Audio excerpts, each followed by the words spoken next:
Hi, my name is Aviva Richman. I'm Rosh Yeshiva at Hadar Institute, and we're here to talk about how to build a sukkah, especially this year. I want to start from a pasuk, from a verse in Yeshayahu, chapter 4 of Isaiah, to frame our learning. This is brought on the very first page of the tractate of Sukkah in the Talmud. The verse says as follows, Ki al kol kavod chuppah, v'sukkah tiyeh l'tzel yomam mechorev, u'lemachseh u'lemistor mizerem u'mimatar. The glory of God shall hang a canopy, which will serve as a sukkah, for shade from heat by day, and as a shelter for protection against the storms and rain. In this apocalyptic vision, we see that the sukkah is meant to be a source of shelter, of protection from destruction, from the swirling storm that surrounds. And so as we learn these laws, somewhat intricate and technical laws, I hope that this is a source of comfort, of shelter, as we are in these turbulent times. From a technical perspective, we're going to talk about how to build a minimal kind of sukkah, which you might need to do this year because you don't have a lot of time or you're not used to building a sukkah. But also, we want to be building sukkot this year that can maximize the amount of space and airflow. We're going to talk about 5 different factors that affect building the walls of the sukkah. Number 1, how many walls do you need? Number 2, what's the minimum height of the walls? Number 3, what kind of space can you have from the top of the wall to the schach, to the roof of the sukkah? Number 4, space between the bottom of the wall and the ground. That could also allow for airflow. And number 5, space within the walls themselves. A word on measurements. We're going to talk a lot about the tefach, the hand breadth, that is 4 fingers long or wide. You could use your own hand to measure that and estimate it, but in order to standardize it, it's come to have a standard measurement. I'm just going to show you that on my handy dandy tape measure here. We're talking about somewhere between 3 and a little over 3.5 inches, 8 to 10 centimeters. We're going to talk a lot about gaps and minimum requirements. When we're talking about a substantive minimum requirement, we're going to err on the side of caution, use the larger measurement, closer to 3.6 inches. When we're talking about what size a gap can be, we're going to err on the side of caution and go to the smaller measurement, 3 inches. How many walls do you need for your sukkah? There's a very cute mnemonic about this based on the letters of the word sukkah, samech, kaf, hey, samech, 4 walls, kaf, 3 walls, hey, 2 and a little bit. This encapsulates what we have textually in the Mishnah. The Mishnah talks about needing 3 walls in a sukkah, but we then have a debate in the Talmud whether there need to be 4 walls, meaning 3 and a little bit, or 3 walls, which could even be 2 and a little bit. We follow the latter position, the position of the sages. Our sukkah only needs to be 3 walls, which can even be 2 complete walls and a little bit. What does this look like practically? Well, certainly you could build 3 complete walls, and that would be a fine sukkah. You could also build 2 complete walls. The minimum length of those walls is 7 tfachim, 7 handbreadths, and then add a smaller wall. There's some complexity around this, but certainly adding a smaller wall of 4 tfachim, 4 handbreadths, adjacent to either of those 2 would suffice. In these times and circumstances that we find ourselves in, certainly having more minimal walls is permitted and even advisable. Factor number 2, what is the minimum height for the walls of the sukkah? We see in the Talmud that a sukkah needs to be 10 tfachim high. The Talmud derives this from the space that was carved out by the wings of the kruvim, the cherubim in the Mishkan. That was the place where the Torah talks of God's voice speaking. So the Talmud derives that you need 10 tfachim to create some kind of separation between the domain of God, where God's voice was in the Mishkan, and the human domain. And I think it's a very beautiful derivation as we're thinking about what is the minimum size of our sukkah that's not just a technical number, but as we are thinking about constructing our minimal sukkah, we can have this image of the Mishkan, that sacred site, as one of the things we are trying to build in this world. From a practical perspective, we need our walls to be 10 tfachim, 36 inches. How much space could there be from the top of the wall to the schach, the roof of the sukkah? You could make a sukkah that is in fact only 36 inches and crunch yourself into that and eat there. But you can also have a wall that is only 36 inches and has a gap from those 36 inches all the way up to the schach. And that really can create quite a lot of room for ventilation, for air to flow in your sukkah. How does that work exactly? Well, we think of it as a sort of imaginary wall. The language in the Talmud is gud asik mechitzata. We imagine that the wall rises all the way up to create a full wall. There's some examples in the Talmud that are a little controversial, like what if you take 4 poles, put them on top, on the roof of an existing building, don't construct any walls by hand for the sukkah itself, and just put schach on top of those poles. Can you imagine that the already existing walls of the building go all the way up to that schach and consider it as though your sukkah has walls, even though you built 0 walls at all? That's a matter of debate in the Talmud. There is a Gaonic position, and the Rambam, Maimonides, actually rules that you can say that and end up having a sukkah with no walls, so long as there are existing walls in the building below. And the consensus position is not to follow that position, but certainly if you have built the minimal wall of 10 tfachim, then you can treat those minimal walls, dofanot nikarot is the language that we have, those recognizable walls, as extending all the way up to the schach. Okay, so that's step 1. For the walls that you're building, which again does not need to be 4 walls, 3 or 2 and a little bit will suffice, you can just build 10 tfachim up and have quite a lot of space from there to the schach, to the roof. We're going to do some visuals along the way here, and this is partly to emphasize you can build a sukkah almost anywhere with almost anything. Even if you happen to be in a synagogue, you can find some materials, make your frame, make your walls, all set. Just imagine that there's not a roof right over our head. Okay, so far we've learned that the minimum height of the sukkah, the walls of the sukkah, is 10 tfachim. So that's going to be about 36 inches using the larger measurement of a tefach for our requirement here. So I'm going to measure 36 inches from the ground up my frame. That puts me right about here. This is the minimum height of our wall.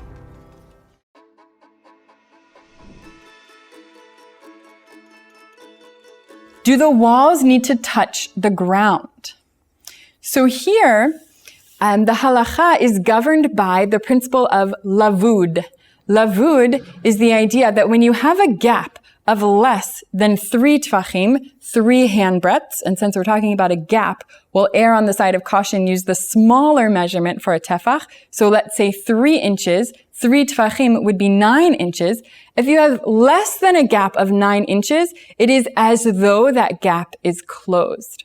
So, what does this mean? It means that when you're building your wall, your 10 tefach wall for your minimum wall, it can actually be just under 3 tfachim from the ground. So you can have a space of less than 9 inches from the bottom of the wall to the ground as a little bit of extra ventilation.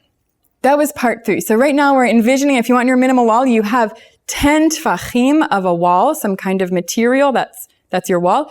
It's less than 9 inches from the ground, and it has quite a lot of space between it and the schach. But actually, it becomes even more interesting. So, those 10 tfachim for the wall, if they're within 3 tfachim of the ground, you could actually have only 7 tfachim of material, a little bit over 7 tfachim, that are reaching down into 3 tfachim of the ground. And that space that we consider to be a closed gap counts towards the minimum of 10 tfachim. We're going to look at this passage in the Shulchan Aruch itself. Here we go. Orach Chaim, Siman Taf Reish Lamed 630, Seif Tet, section 9. Hayu dofnoteha gvohim shiv'a umashehu, ve'emidam befachot mishlosha samuch la'aretz, kshera, afilu hagag gavoa harbe, ובלבד שיהיה מכוון כנגדן. ואפילו אינו מכוון ממש, רק שהוא בתוך שלושה כנגדו, כשרה. So here we see this totally explicitly in the Shulchan Aruch. If you have walls that are only 7 tfachim and a little over 7 tfachim tall, and you put them within 3 tfachim of the ground, so there's less than a 9-inch gap, as long as they are aligned, as long as the schach is aligned with those walls, the edge of the schach is aligned with those walls, and even if it's not exactly aligned, as long as it's aligned within 3 tfachim, because remember that 3 tfachim gap is not considered a gap at all, it's kasher. The Mishnah Brura here brings that principle. Gud asik mechitzata. We imagine that wall continues all the way up to the schach. So there it is, right there in the sources. Okay, so now we've learned that our wall can actually be up to just under 3 tfachim from the ground. And since this is a gap, we're going to use our smaller version of the tefach, so we'll call that about 9 inches. I'm going to take my tape measure, measure 9 inches. That comes to here. Put my finger a little bit below that. And then, just to put this string here, this represents how far my wall can be from the ground. So we have our little gap, less than 9 inches to the ground for airflow, and we have our big gap from the top of the wall, 10 tfachim, all the way up to the schach. We're going to take this one step further. What about the wall itself? Can we have any gaps or space within that wall itself, that 10 tefach, or maybe even only 7 tefach wall? Here we can actually apply the principle of lavud to the wall itself. We're going to look at a Mishnah from Tractate Eruvin in order to understand where this idea that you could have a wall with spaces in between it comes from. Okay, here we go. This is from chapter 1, Mishnah 9. Makifin shlosha chavalim ze lemala mize v'ze lemala mize uvilvad shelo yehe ben chavel lachavero shlosha tfachim. So you can use ropes to construct a halachic wall. 3 ropes, the Mishnah describes, so long as there is not 3 tfachim between each of the ropes. You have 3 ropes, one on top of the other, with less than a 3 tefach gap between them. When you have this kind of construction with only 3 pieces of material, 3 ropes, then each of those ropes needs to be a little bit more than a tefach itself, so that at the end, it will be entirely, altogether, 10 tfachim. Kedei sheyehe hakol 10 tfachim. So 3 ropes, they're each a little more than a tefach, and in between them, you have a little bit less than 3 tfachim. That's one way to build our halachic wall. But you could also use something that is very thin, like a reed, so long as you do it like this. Makifin bakanim ובלבד שלא יהא בין קנה לחברו 3 טפחים. You could also use reeds so long as there is less than a 3 tefach gap between our thin reeds. And if so, you're going to end up with more than 3 reeds. So 4 reeds, maybe 5 reeds to build up to your full 10 tefach amount with extremely thin material and less than 3 tefachim between. What I want to take from this is an image of a sukkah that is actually extremely spacious or well ventilated, where there's quite a lot of air that can come into it. And while it might sound crazy, if you think of something like a chain-linked fence, that certainly functions as a divider, as a boundary, even though if you think about it, the amount of material there is really very small, and the amount of air and space is very large. So that's an example of a kind of maybe abstract sounding principle, lavud, that a gap of less than 3 tefachim is considered a closed space. But actually, if we think about it, in the real world, we rely on this all the time. When you're trying to create a boundary, it could actually have a lot of space in it. Okay, so if we put together everything we've learned, we can make our minimal wall 10 tefachim from the ground using strips of material. Any width is fine. We just need to make sure that everything will add up to 10 tefachim between the strips of material and the gaps between them. So I would put my first strip here at 36 inches from the ground, 10 tefachim. I would then take my tape measure, measure 9 inches from there, from the bottom of that strip. This bungee cord actually has some width. Measuring from the bottom of that, that's about here. I'll move my thumb a little bit higher to make sure my gap is less than 3 tefachim. That's where I'm going to put my next strip of material. Probably the easiest thing would be bungee cords the whole way, but you can really use anything. You probably want string that's a little bit stronger than this. This is just for demonstration. You could be using nice strong wire.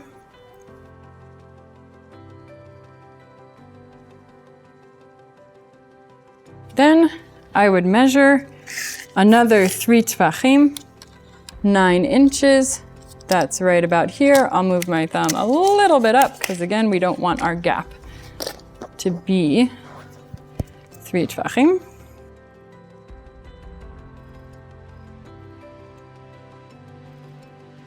Now this gap, from this to this, it's more than 9 inches. So we're gonna need to use one more strip, put it in between. We can really put it anywhere. You can tell that depending on the thickness of the material you're using, if you have materials that are a tefach, you might only need 3, but if you have things that are smaller, you'll need 4 or possibly 5 to have your strips with less than 3 tefachim between.